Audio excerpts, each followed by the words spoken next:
ओम शांति।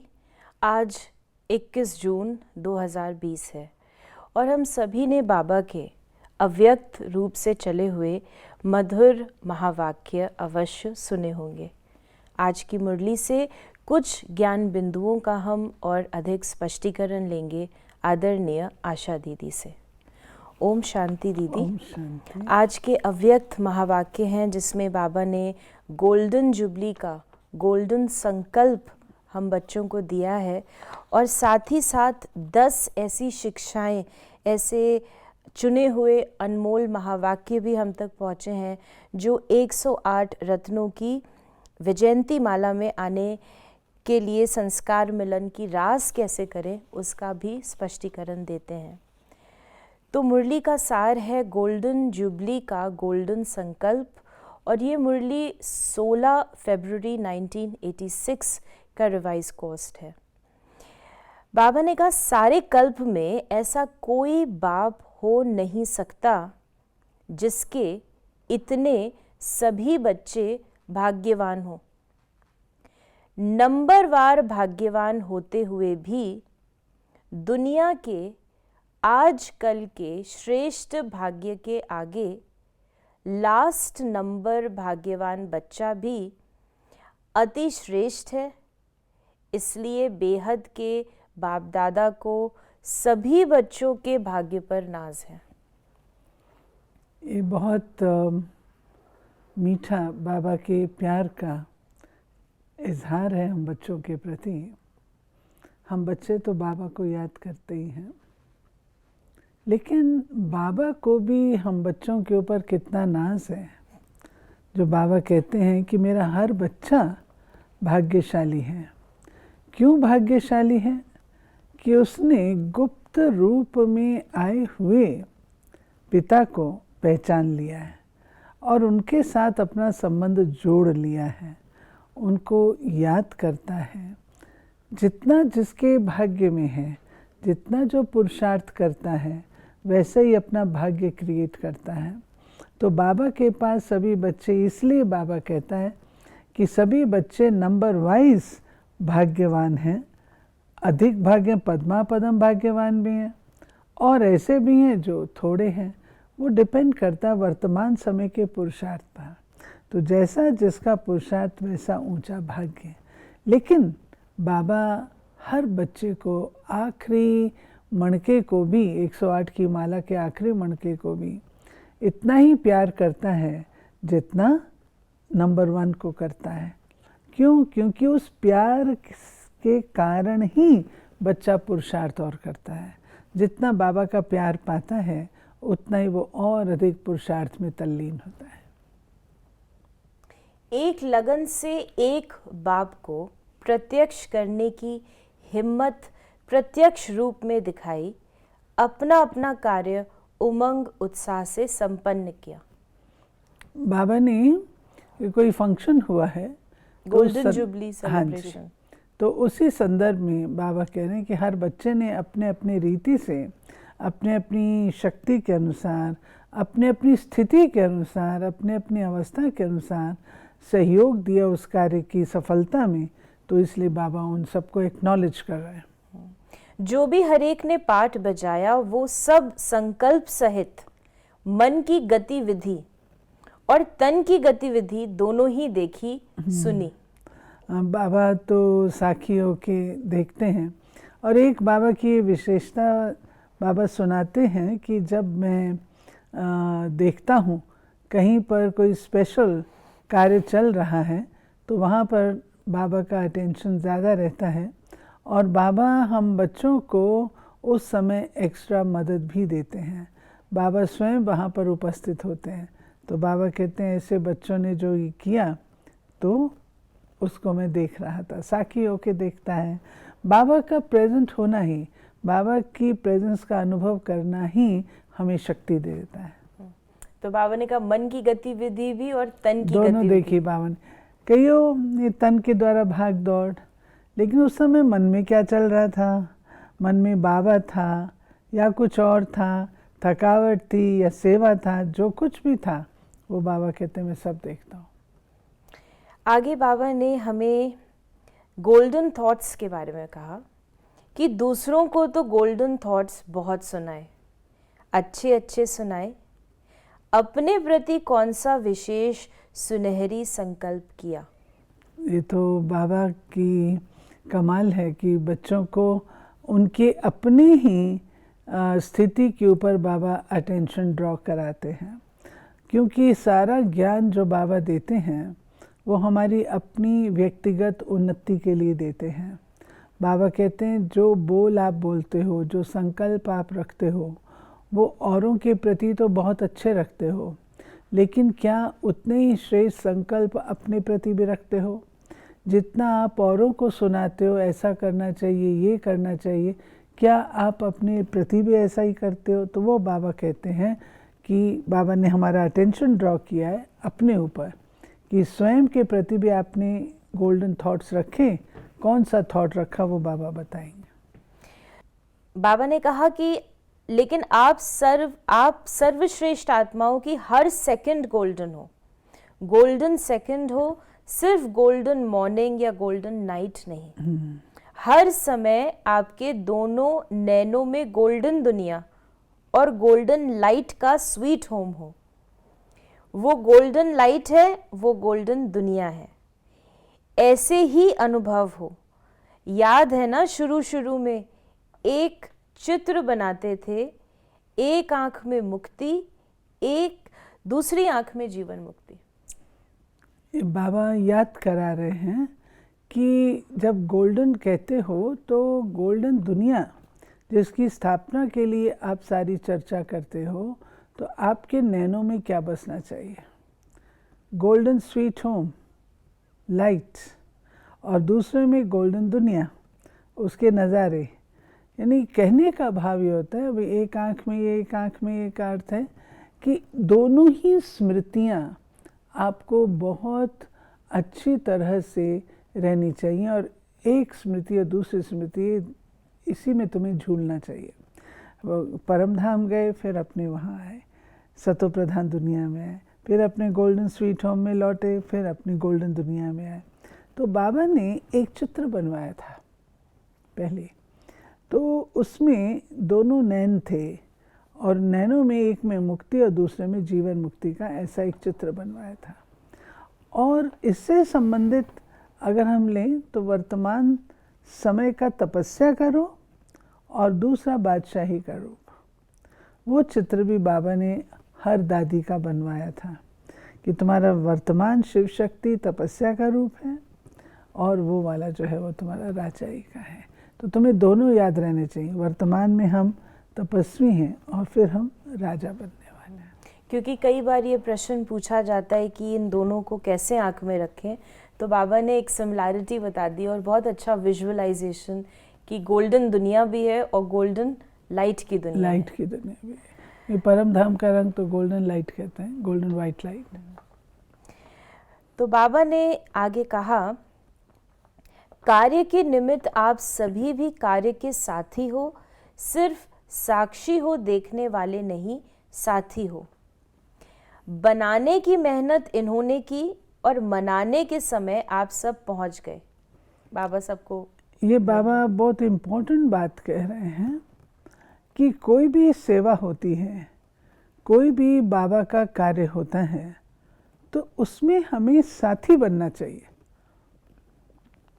न कि साक्षी होके देखने वाले। ठीक है, ये उनका काम है, उनको करने दें। नहीं, उसमें मेरा योगदान क्या हो सकता है। जैसे बाबा कई बार हम लोगों को एग्जाम्पल देते हैं कि कोई अगर भाषण कर रहा है, भाषण वो कर रहा है, उस समय हम ये सोचे क्या भाषण है, वैसा ही कर रहे हैं जैसा ओल्ड स्टाइल है, कोई नवीनता है नहीं, अनेक बार सुने, चलो छोड़ो इसको। ये मैंने कैसे वाइब्रेशन दिए उसको। परंतु दादी जान के बताते थे कि जब कोई भाषण करता था तो उस समय मैं योग में बैठती थी, और योग में रह करके जो बात उसको कहनी चाहिए वो मैं ट्रांसमिट करती थी, उस आत्मा के मुख से वो बात निकलती थी। ये हुआ साथी बनना। और दूसरा हो जाता है साक्षी बन करके हम देखते हैं ये क्या बोलते हैं, ये हो गया साक्षी। तो बाबा कहते हैं साथी बन करके उसमें आना। तो ये थे बनाने वाले, अर्थात जो हमारी दादियाँ रही, उन्होंने इन सब चीज़ों को बनाया और हम लोग उसको सेलिब्रेट कर रहे हैं। फिर बाबा ने कहा कि देखा तो दुनिया में बहुत कुछ है, लेकिन यहाँ देखना अर्थात बनना, सुनना अर्थात बनना, दोनों को बताया कि दोनों में हमें बनना है। चाहे कोई आपको मान दे व माने न माने, लेकिन आप सदा स्वमान में रहे, औरों को स्नेही दृष्टि से, स्नेही वृत्ति से आत्मिक मान देते चलो। वो माने न माने आपको, लेकिन आप उसको मीठा भाई, मीठी बहन मानते चलो। वो नहीं माने आप तो मान सकते हो ना। वो पत्थर फेंके, आप रतन दो। आप भी पत्थर न फेंको, क्योंकि आप रत्नागर बाप के बच्चे हो, रत्नों की खान के मालिक हो, मल्टी मिलियनेयर हो। बाबा हम बच्चों को हमारा स्वमान बता रहे हैं। बाबा का कहने का भाव है कि सेवा के क्षेत्र में तो ऐसे पहले हुआ है, जो अच्छी चीज़ दी परंतु लोगों ने उसको बहुत दूसरे रूप से लिया, विघ्न भी क्रिएट किए, अपमानित करने की भी कोशिश की। लेकिन बाबा कहते हैं आप कौन हो? रत्नागर के बच्चे, रत्नों की खानों के मालिक, आपके पास तो रतन है ना। आप मालिक हो तो आपके पास रतन है, उनके पास पत्थर है, उनके पास पत्थर है तो वो पत्थर मारेंगे। आपको रिटर्न में पत्थर नहीं मारना है, आपको रिटर्न में रतन ही उनको देने हैं। वो चाहे कुछ भी करे, वो आपको अपमान करे, कुछ भी करे, माने या ना माने, लेकिन आपने उनको आत्मिक दृष्टि से देखना है, शुभ भावना से देखना है, शुभकामना से देखना है, गुड विशेस ही देनी है, क्योंकि आपका स्वमान ये है। तो जिसके पास जो चीज़ होती है वही देता है। तो बाबा के बच्चों के पास क्या है? बाबा कहते हैं मैंने तुम बच्चों को क्या कुछ दिया है, वो उन्हों को आपने देना है। तो बाबा ने आगे कहा कि आप मल्टी मिलियनेयर हो, भिखारी नहीं हो। सच्ची बात है। जो सोचो कि वो दे तब दो। सच्ची बात है।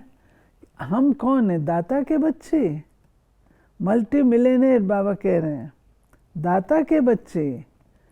आप क्यों प्रतीक्षा करते हो कि पहले कोई वो देवे तब हम देंगे? आप तो दाता हो। दाता उठा करके भर भर करके दो, जो अगला व्यक्ति जो है वो अपने आप समझ जाए कि ये कौन है। बुद्धि से भी ये संकल्प करना कि ये करे तो मैं करूं, ये स्नेह दे तो मैं दूं, ये मान देवे तो मैं दूं, ये भी हाथ फैलाना है, ये भी रॉयल भिखारीपन है। इसमें निष्काम योगी बनो, तभी गोल्डन दुनिया की खुशी की लहर विश्व तक पहुंचेगी। फिर बाबा ने कहा कि आप ज्ञान और विज्ञान के बारे में बताया। विज्ञान की शक्ति ऐसे रिफाइन वस्तु बना रही है, आप ज्ञान की शक्ति वाले ऐसे शक्तिशाली वृत्ति और वायुमंडल बनाओ, जो थोड़े समय में चारों ओर शक्ति की लहर, सृष्टि के श्रेष्ठ भविष्य की लहर बहुत जल्दी फैल जाए। आधी दुनिया अभी आधा मरी हुई है, भय के मौत की शैया पर सोई हुई है। तो आज के इस समय से बहुत अप्रोप्रिएट है। मतलब पहले ही लोगों में दम नहीं है, पहले ही नहीं है। और बाबा कहते हैं आधी दुनिया आधी मरी हुई है। तो बाबा कहते हैं आपका जो कर्तव्य है उसको अब आप करो। और फिर बाबा की पार्टियों से भी मुलाकात है, और 108 रत्नों की वैजयंती माला में भी कैसे आए उसको भी बाबा ने बताया। वो आप सुनाएंगे तो अच्छा होगा, रिपीट करेंगे। तो एक एक हाँ पॉइंट जी, लेंगे, पढ़ एक लीजिए। हाँ। कोई भी माला जब बनाते हैं तो एक दाना दूसरे दाने से मिला हुआ रहता है, तो सभी को ये महसूसता है कि ये तो माला के समान पिरोए हुए मड़के हैं। वैरायटी संस्कार होते भी समीप दिखाई दें। फिर एक दो के संस्कार को जान करके एक दो के स्नेह में एक दो से मिलजुल कर रहना, ये माला के दोनों की विशेषता है, के दानों की विशेषता है। लेकिन एक दो के स्नेही तब बनेंगे जब संस्कार और संकल्प को एक दो से मिलाएंगे। इसके लिए बाबा ने कहा सरलता का गुण धारण करना है। अभी तक स्तुति के आधार पर स्थिति है, जो कर्म करते हैं उसके फल की इच्छा रहती है। स्तुति नहीं मिलती तो स्थिति नहीं रहती। निंदा होती है तो धनी को भूल निधन के बन जाते हैं। फिर संस्कारों का टकराव शुरू हो जाता है। यही दो बातें माला से बाहर कर देती हैं। इसलिए स्तुति और निंदा दोनों में समान स्थिति बनाओ। संस्कार मिलाने के लिए जहाँ मालिक हो चलना है वहाँ बालक नहीं बनना, और जहाँ बालक बनना है वहाँ मालिक नहीं बनना। बालकपन अर्थात निरसंकल्प। सर्विस में सफलता का आधार है नम्रता। जितनी नम्रता उतनी सफलता। नम्रता आती है निमित्त समझने से। नम्रता के गुण से सब नमन करते हैं। तो आगे भी बाबा ने बताया, फिर मन में जो भी संकल्प उत्पन्न होते हैं उसमें सच्चाई और सफाई चाहिए। अंदर कोई भी विकर्म का किचरा नहीं हो, कोई भी भाव स्वभाव पुराने संस्कारों का भी किचड़ा नहीं हो। जो ऐसी सफाई वाला होगा वो सच्चा होगा, और जो सच्चा होगा वो सबका प्रिय होगा। तो सच्चे पर साहब राजी होता है। संस्कार मिलन की रास करने के लिए अपनी नेचर को इजी और एक्टिव बनाओ। तो आज बाबा ने इजी नेचर के साथ एक्टिव नेचर भी बोला। इजी अर्थात अपने पुरुषार्थ में संस्कारों में भारीपन ना हो। इजी है तो एक्टिव है। इजी रहने से सब कार्य भी इजी, पुरुषार्थ भी इजी हो जाता है। खुद इजी नहीं बनते तो मुश्किलातों का सामना करना पड़ता है। फिर अपने संस्कार, अपनी कमज़ोरियाँ मुश्किल के रूप में देखने में आती हैं। 8वीं पॉइंट में बाबा ने कहा कि संस्कार मिलन की रास तब हो जब हर एक की विशेषता देखो और स्वयं को विशेष आत्मा समझ विशेषताओं से संपन्न बनाओ। ये मेरे संस्कार हैं, ये मेरे संस्कार शब्द भी मिट जाए, इतने तक मिटना है जो कि नेचर भी बदल जाए।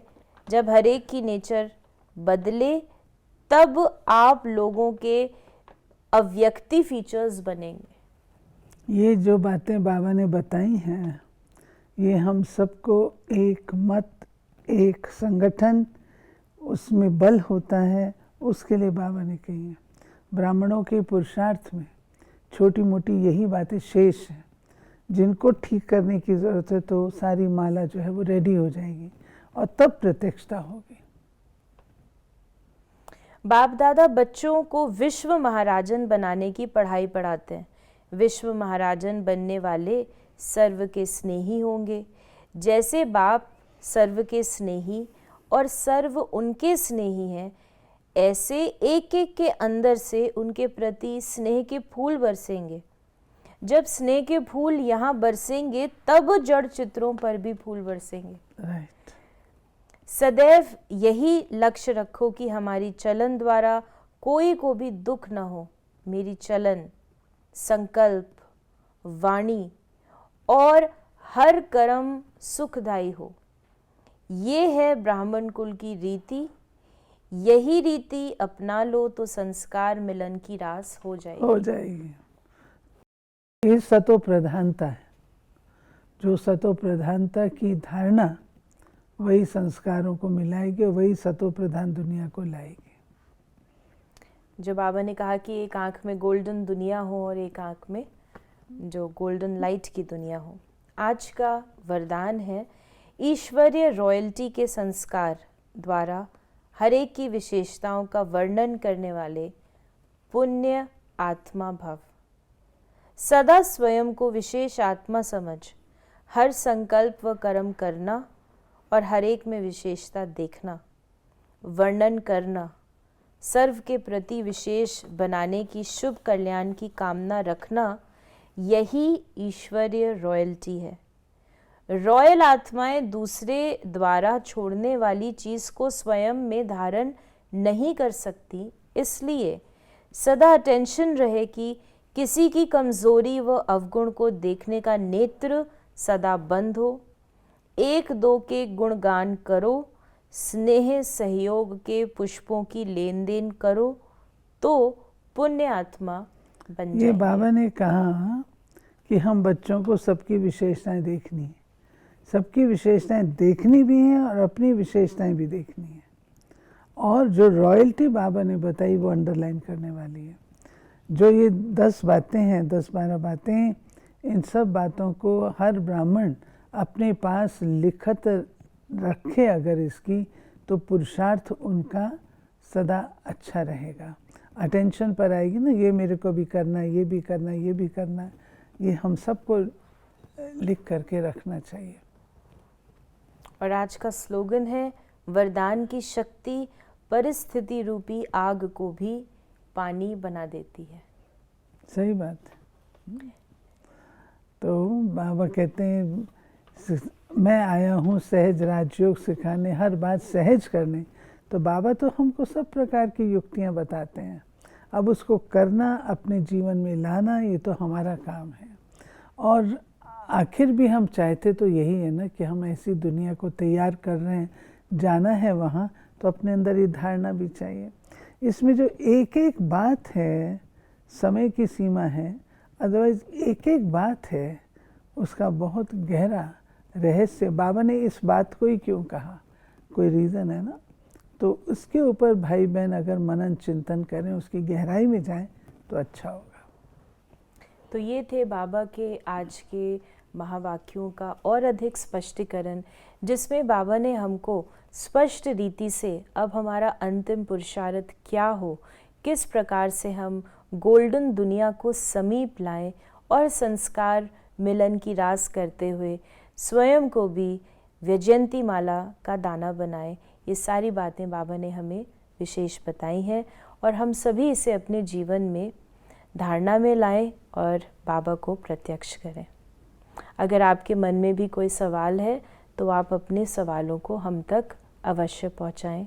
ओम शांति।